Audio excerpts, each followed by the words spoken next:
Subnautica 2 is shaping up to be a great early access game so far, but one question has been threatening to slow its significant momentum. Should players be allowed to kill the fish?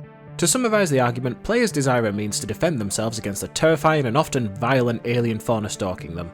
But the developers seem to have taken a stance against violence, which for better or for worse, prevents players from having any means of fighting back.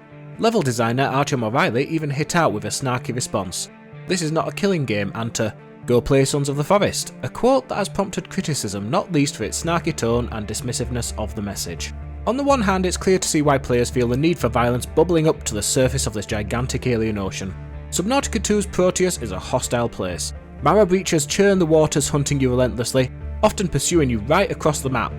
Nibbler mangoes take quick bites out of your flank as you swim by, and gigantic, terrifying leviathans like the Collector terrifyingly stalk and swallow you whole. Amidst all these threats, is it any wonder that players desire a means to defend themselves against the myriad beasts that bear down upon them? In the original Subnautica, that seminal sci-fi oceanic masterpiece from 2018, players possessed more than a few vital tools to even the odds. At front and centre is the survival knife, combined with the stasis rifle, which offered players ample ability, if they so wished, to take on those horrifying Reaper Leviathans head-on. No such tools are found in Subnautica 2, however. The closest analogue is the survival multi-tool, an axe that conveniently folds away its blade between swings so as not to, God forbid, harm any of the creatures you come across, and distraction flares to overstimulate the senses of the alien killer whales in the hopes of giving you time to swim away. The best you can hope for is giving the giant shark bearing down on you a little love tap in the hope that it realises the error of its ways, tips its cap to you and swims off in search of more polite prey. Obviously, that's not going to happen often. Personally, I understand the developers wanting to take a non-violent approach, and I actually support it to an extent. But that quote from Subnautica 2's level designer, I think the frustration at its core is deeper than people wanting to just kill the fish. Players were raising valid points about the balance of creature aggression, but instead of being acknowledged, they were shut down and told, "Go play another game." That's where the frustration comes from. The point of early access is that developers and players are supposed to bounce ideas off one another to make a better game. It just feels like the conversation is getting shut down before it's even started. That's enough about the messaging and optics though, so let's dive into the real depths of the killing fish debate. And honestly, I agree with both players and developers on this. Yes, the current balance of the game is not ideal when it comes to creature aggression, but also killing the fish is not the solution here. The real criticism isn't about killing fish, but instead it's about the lack of agency when dealing with threats. This is kind of a problem inherent to the game being in early access, because there's very much a valid point that there just aren't enough tools available for dealing with threats. In the original game you had ways of mitigating danger even early on, especially with the greater speed and manoeuvrability you had in that game. You could feasibly avoid the threats and do so quite well. Add in the arsenal of tools and gadgets at your disposal as you unlock the tech, and you are all set to survive the ocean. In Subnautica 2, they're just not in the game yet. However, I should make clear I do support Subnautica 2's no-killing approach. Not because I'm a pacifist by any means, but it's simply because, in the context of Subnautica, killing is just the least interesting option available. If you look at the original game, it made violence not impossible, just irrelevant.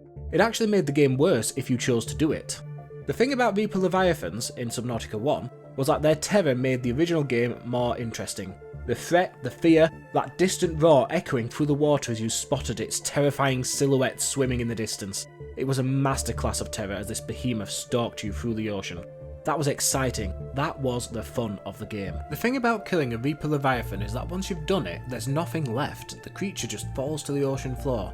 There's no big payoff or anything, just a dead Reaper. The terror, excitement and tension just gone. The reward is a safer ocean, yes, but that safer ocean is now far less interesting.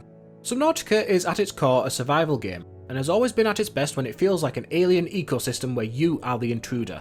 You're not at the top of the food chain here. The creatures aren't monsters to be defeated, they're animals, surviving in their environment the same way that you're trying to survive. The world fundamentally doesn't care whether you live or die, it's on you to adapt and survive. If you begin to conquer the threats, you're not surviving, but you're actually dominating the ecosystem, and that just is not what makes Subnautica special. Instead of killing the Reaper Leviathan, you could outmaneuver or outsmart the creature. You could distract it, you could speed away in your Seamoth, and it usually got away quite easily. Or you could use an electric field to zap the monster away. Later on, when you unlock the Cyclops, the Reapers are even less of a concern because you can just tank the hits and move on. You put out a few fires and use a repair tool and you're on your merry way. If you notice though, despite all these options, killing the Reaper Leviathan was never really that compelling.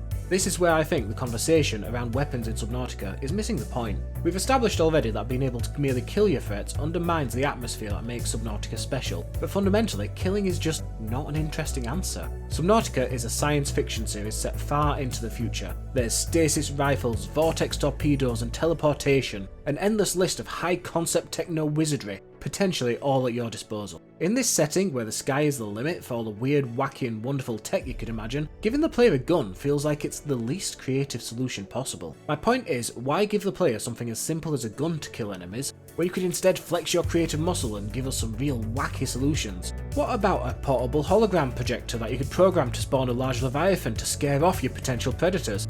Imagine you could spawn a Sea Dragon Leviathan from Subnautica 1 and watch the collector swim away in panic at the larger creature, or you could make a hypnosis field that makes enemies non-aggressive on a temporary basis, or a discombobulator rifle that when it hits a creature, sends it in the opposite direction. As an added bonus, you could put it into the multiplayer aspect of the game, use it to prank your friends by inverting their controls as well. There are so many crazy ideas that you could come up with that feel distinctly Subnautica flavoured in this setting, all of which feel far more fun and interesting than a gun, which you could put literally in any game. The answer to defending yourself in Subnautica should not be lethality, but creativity in your approach, and that feels far more engaging than just shooting the fish. In short, Subnautica can do way better than a gun. So should you be able to kill hostile creatures in Subnautica? Honestly, no. Not because of pacifism, and not because players are wrong to want more agency in defending themselves from a giant alien fish, but really the issue that we're all missing is that killing is the least interesting form that giving player agency can take. Subnautica is always at its best when you're surviving the ocean, when you're swimming scared from giant sea monsters and adapting to the ocean to survive. These creatures aren't getting in the way of your fun, they are the fun. In this crazy sci-fi universe with endless possibilities for weird and wacky tech solutions, giving the player a gun or a knife is settling for the least interesting option out of a vast toy box of limitless wonder and creativity, where you could do so much more than just kill. Any game can have combat and let you slaughter hordes of enemies, but only Subnautica can be Subnautica. Thanks for watching.